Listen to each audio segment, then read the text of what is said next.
ಒಂದು ದಿನ ಒಂದು ದೊಡ್ಡ ಬಾತುಕೋಳಿ ಹಳ್ಳಿಗೆ ಬಂತು. ಎಲ್ಲರೂ ಅದನ್ನು ನೋಡಿ ಆಶ್ಚರ್ಯದಿಂದ ಅಯ್ಯೋ, ಹಕ್ಕಿ ಅಂದ್ರೆ ಹಕ್ಕಿ ಅಂತ ಕೂಗಿದರು. ಬಾತುಕೋಳಿ ಊರಿನ ಮಧ್ಯೆ ನಡೆಯುತ್ತಾ ಬಿಸಿಲಿನಲ್ಲಿ ತನ್ನನೇ ನೀರಿಗಾಗಿ ಹುಡುಕತೊಡಗಿತು. ಆಗ ಒಬ್ಬ ಚತುರ ಹಳ್ಳಿ ಹುಡುಗ ಬಂದು ಕಟ್ಟಿ ಹಿಡಿದ. ಇದರಿಂದ ನಾನು ಯೂಟ್ಯೂಬ್ ಸ್ಟಾರ್ ಆಗುತ್ತೀನಿ ಅಂತ ಹೆಮ್ಮೆಯಿಂದ ಹೇಳಿದ. ಅವನು ಬಾತುಕೋಳಿಗೆ ಹಗ್ಗ ಕಟ್ಟಿ ಪಂಜರದಲ್ಲಿ ಹಾಕಿದ.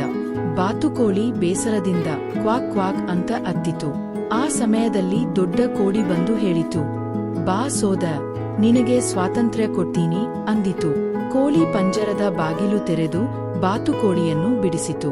ಇಬ್ಬರೂ ಯೊಡಿ ಹೋದರು. ಹಳ್ಳಿ ಜನರು ಯೊಡಿ ಹಿಂಬಾಲಿಸುತ್ತಿದ್ದರು. ಆದರೆ ಬಾತುಕೋಳಿ ಇನ್ನೂ ಅತ್ತಿತ್ತು. ಕೋಳಿ ಕೇಳಿತು, ಏನೂ ಆಲ್ತು ಇಷ್ಟು ದುಪಥ? ಬಾತುಕೋಳಿ ಕಣ್ಣೀರಿನಿಂದ ಹೇಳಿತು, ಯಾರು ನನ್ನ ವಿಡಿಯೋ ನೋಡಿದ್ರೂ ಲೈಕ್ ಅಥವಾ ಸಬ್ಸ್ಕ್ರೈಬ್ ಮಾಡ್ಲಿಲ್ಲ.